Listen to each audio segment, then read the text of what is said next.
Hello বন্ধুরা, আশা করি তোমরা সকলেই ভালো আছো। আর মন্দিরাস কর্নারে জানাই সবার আগে তোমাদের স্বাগত। তো সকাল সকাল আমি ব্লগটা স্টার্ট করে দিয়েছি। আর এটা হলো ভিজে ভাত, কালকে রাতের ভিজে ভাত। আমরা এখন রোজ এটাই খাচ্ছি, পাকাল টাইপের একটা কিছু বানিয়ে নিই, কারণ এখানে দই আর ভিজে ভাত ছাড়া বাঁচা যাবে না। এত রোদ আর এত গরম এখানে। তো এটা কাঁচা লঙ্কা কাঁচা পেঁয়াজ দিয়ে তো বানাতেই হবে, তার সঙ্গে সর্ষে তেলের মধ্যে সর্ষে ফোড়ন আর তার মধ্যে একটা শুকনো লঙ্কা। এটা হচ্ছে তড়কা। এর মধ্যে যদি কারি পাতা পাও তো ভালো, সেটা দিলে আরও খেতে টেস্ট লাগবে। আমি পেলে পারে দিই, তা নাহলে দিই না। আর এটা হচ্ছে চীনা বাদাম, সেটাও তোমাদের ইচ্ছা মতো। যদি গ্যাসের সমস্যা কারোর থাকে তো না দেওয়াই ভালো, কিন্তু চীনা বাদাম দিলে আর একটু খেতে ভালো লাগে, তাই আমি চীনা বাদামটাও অ্যাড করেছি।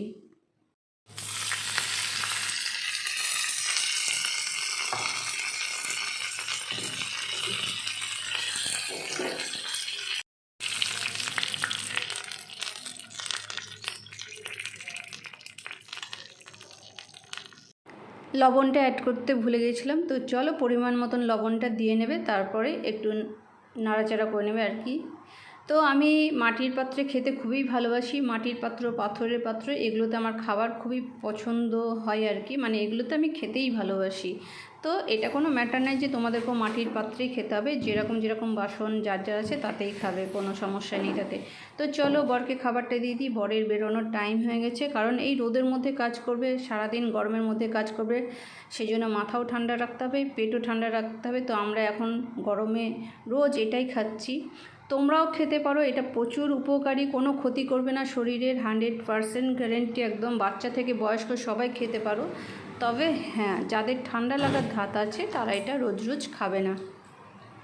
শুকনো লঙ্কাটা জাস্ট একটু ফ্লেভারের জন্য দেওয়া আর কি, এটা খাওয়ার দরকার নেই, কারণ শুকনো লঙ্কা রোজ রোজ খেলে শরীর খারাপ হতে পারে। আমিও খাই না, আমি জাস্ট টাচ করি আর কি জলের মধ্যে। তো একদম ফাটাফাটি খেতে হয়েছে। আর প্রত্যেক দিন খেলেও এটা কোনো অরুচি নেই, এই যে আমি একই খাবার খাচ্ছি আমার কোনো একটা অরুচি বোধ আসবে, এটা কিন্তু হবে না, একদম শিওর। আমি প্রতিদিন খাই, আমার প্রত্যেক দিন খেতে ভালো লাগে এটা।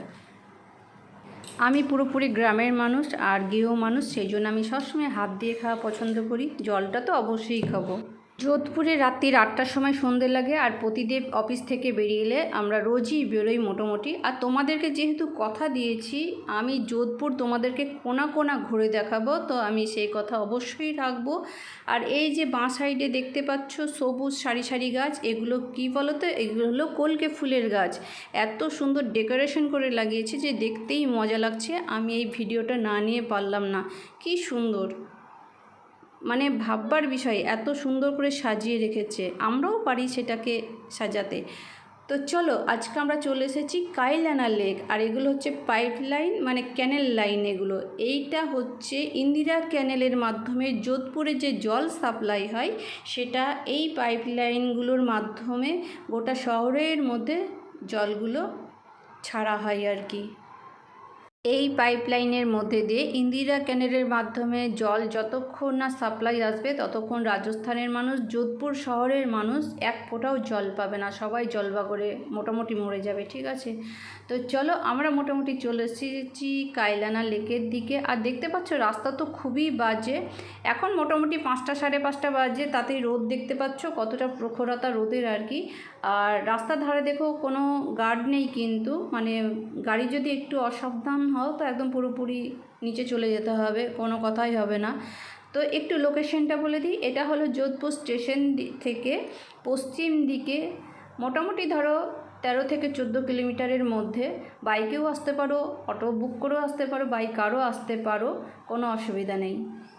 আর এইসব জায়গা প্রচণ্ড নিস্তব্ধ জায়গা, জনবসতি একদমই নেই, সেই জন্য সাবধানে আসতে হবে। তো চলো এবার আমাদের স্কুটিটা রাখতে হলো। আর এটা দেখতেই পাচ্ছ কত সালে হয়েছে, 1938 সালে, মানে দেশ স্বাধীন হওয়ার আগেই এটা তৈরি হয়ে গেছে। ইতিহাস ঘাটলে দেখা যায় 1872 সালে প্রতাপ সিং এই জল সংরক্ষণের ব্যবস্থাটা করেছিলেন।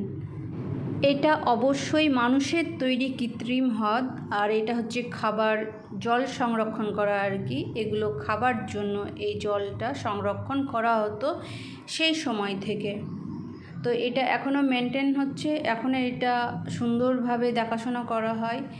আর এখানে মানুষ বেড়াতে আসে। এখানে সূর্য উদয় আর সূর্য অস্ত খুব ভালোভাবে দেখা যায়, কিন্তু আমরা এসে একটু ডিস্টার্ব ফিল করেছি, কারণ এখানে ছেলেপিলের একটু উৎপাত রয়েছে, প্রচণ্ড জোরে ওরা বাইক চালায়, মানে দিক বেদিক ওদের জ্ঞান নেই, ওরা এইভাবে বাইক চালায়।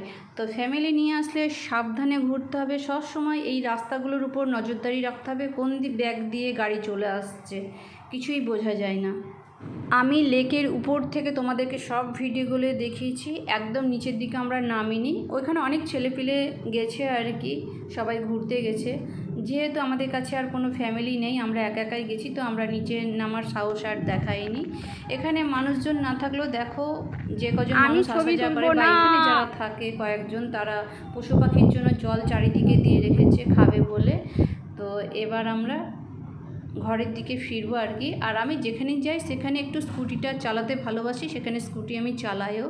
তো সব জায়গায় এগুলো করি বলে মেয়ে একটু রাগারাগি করে, তো আমার কি যায় আসলে, আমি আমার কাজ করব। বন্ধুরা, তোমাদেরকে আমার দেখানো হয়ে গেল কাইলানা লেক। এরপরও আমরা একদিন আসবো, কারণ এখানে একটা বড় শিব মন্দির রয়েছে, আর যেটা 350খানা সিঁড়ি বেয়ে উঠতে হবে। তো চলো, আজকের ব্লগটা কেমন লাগলো নেক্সট ব্লগের জন্য অবশ্যই ওয়েট করবে।